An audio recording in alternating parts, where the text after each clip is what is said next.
ব্রেকফাস্টে চিন্তা করতে করতেই আজকে বানিয়ে ফেললাম ক্রিমি পাস্তা। আমি কিভাবে বানিয়েছি সেটাই দেখাবো। বরাবরই আমি রান্না নিয়ে এক্সপেরিমেন্ট করতে ভালোবাসি, তাই নতুন ধরনের পাস্তার রেসিপিটা আপনাদের সাথে শেয়ার করব। তাহলে মনোযোগ সহকারে দেখে নিন রেসিপিটি। নমস্কার বন্ধুরা, মাই সিম্পল লাইফস্টাইল ব্লগে স্বাগত জানাই। প্রথমে কড়াই দিয়ে দেবো 2 কাপ মতো জল, ঠান্ডা জল। জলটা একটু ভালো করে গরম করে নেবো হালকা। তারপর দিয়ে দেবো পাস্তা। আমি এখানে পরিমাণ মতো পাস্তা নিয়েছি আর আটার পাস্তা নিয়েছি, এটা খুব হেলদি হয়। এবার হাতের সাহায্যে একটু স্প্রেড করে দেবো পাস্তাটাকে। এবার যেহেতু জলটা গরম হয়ে গেছে, হাত তো আর দেওয়া যাবে না, তাই খুন্তির সাহায্যে আমি পাস্তাটাকে স্প্রেড করতে থাকবো। কারণ এভাবে নাড়ালে কী হবে, পাস্তাটা একে অপরের সাথে আটকে যাবে না।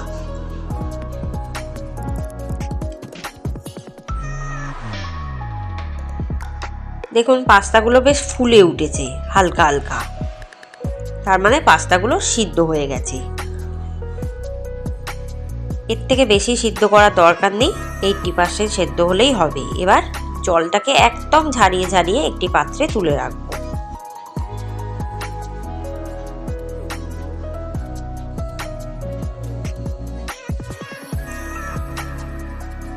কড়াই দিয়ে দেবো 2 টেবিল চামচ সাদা তেল।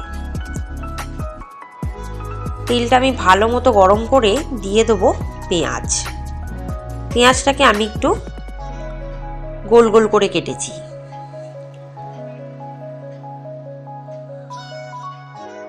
তাহলে পেঁয়াজটা কিন্তু ভাজার সময় ছেড়ে গেলে, পেঁয়াজের গা থেকে পাপড়ি ছেড়ে গেলে তাড়াতাড়ি সিদ্ধ হয়ে যাবে। পেঁয়াজটা প্রায় ভাজা হয়ে গেছে, দিয়ে দেব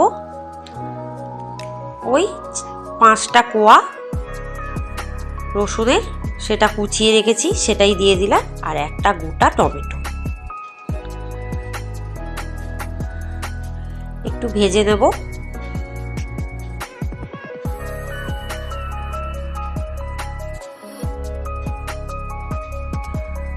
ব্রেকফাস্টের তাড়া তো থাকেই, তাই আমি কিন্তু এভাবেই ব্রেকফাস্টটা বানিয়ে নিই, একটু চটজলদিও হয়।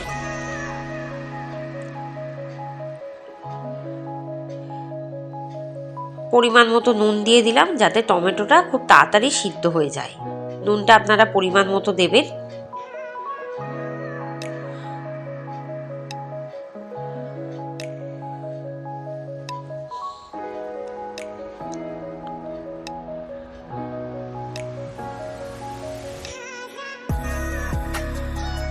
দিয়ে দেবো 1 টেবিল চামচ গোলমরিচের গুঁড়ো।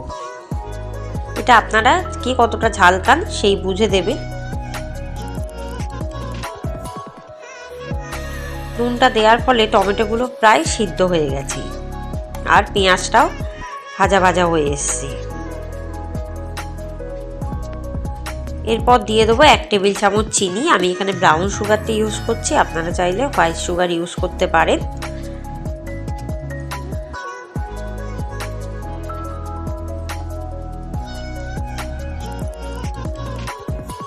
এবার দিয়ে দেবো 1 কাপ মতো ঠান্ডা দুধ, ছোট কাপের 1 কাপ।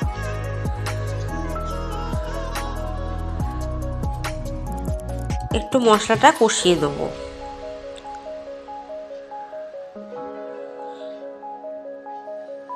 এরপর দিয়ে দেবো কয়েকটি কাঁচা লঙ্কা কুচিয়ে রেখেছি, সেটাই।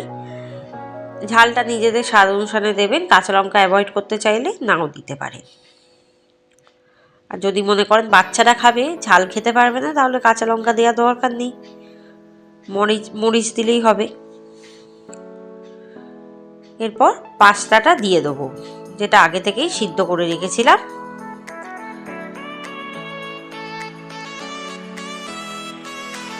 সেটা দিয়ে একটু কষিয়ে নেব। এখন কষানো চলছে। এই সময় আঁচটাকে একদম লোতে করে দেবো, আর টমেটোটা ভালোভাবে খুন্তির সাহায্যে স্ম্যাশ করে দেওয়ার চেষ্টা করব। এরপর দিয়ে দেবো একটা হাঁসের ডিম ফাটিয়ে। হাঁসের ডিম যদি না থাকে ঘরে সেক্ষেত্রে মুরগির ডিমও দিতে পারেন। একটা খোসা দেখুন পড়ে গেছে, সেটা আমি একটু উঠিয়ে ফেলে দিলাম। পাস্তার সাথে মিশিয়ে দেবো খুব ভালোভাবে।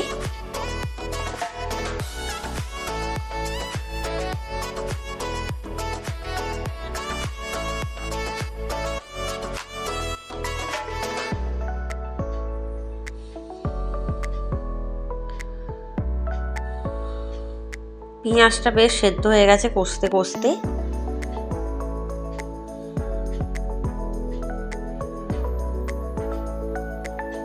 এরপর দিয়ে দেবো 1 টেবিল চামচ মাখন আর 1 টেবিল চামচ কর্নফ্লাওয়ার।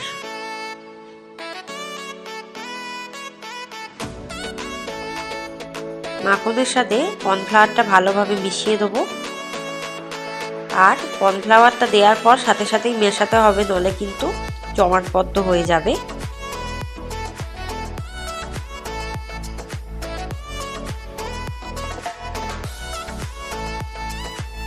বাটারটা বেশ মেল্ট হয়ে যাচ্ছে, যেহেতু ফ্রিজে ছিল জমাটবদ্ধ ছিল, আস্তে আস্তে কিন্তু মেল্ট হয়ে যাচ্ছে গরমের তাপে। এরপর দিয়ে দেবো 1 কাপ মতো দুধ।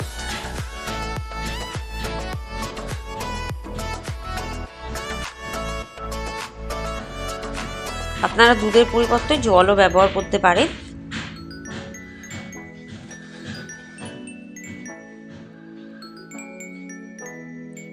আরও 1 টেবিল চামচ মাখন দিয়ে দিলাম।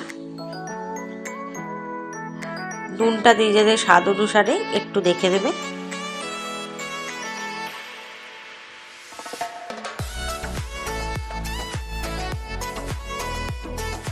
এরপর দিয়ে দেবো 2 টেবিল চামচ টমেটো কেচাপ।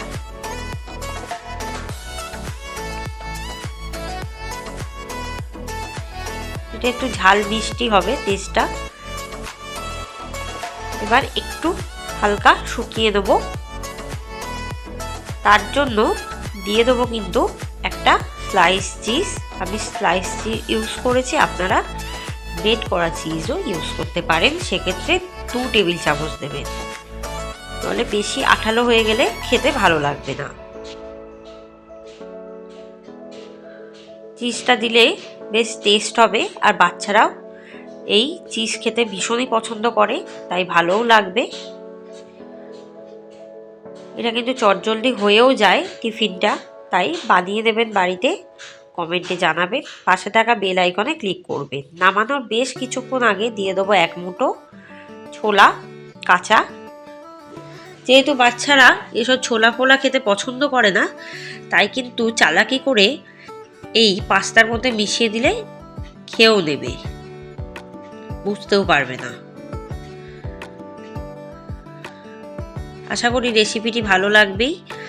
আমার সমস্ত রেসিপি দেখতে থাকবেন, আরও অনেক রেসিপি আপনাদের জন্য ওয়েট করছে, তাই চ্যানেলটিকে প্লিজ সাবস্ক্রাইব করুন, শেয়ার করুন আর কমেন্টে জানাতে থাকুন। সমস্ত রেসিপি বারে বারে দেখতে থাকুন। এবার নামিয়ে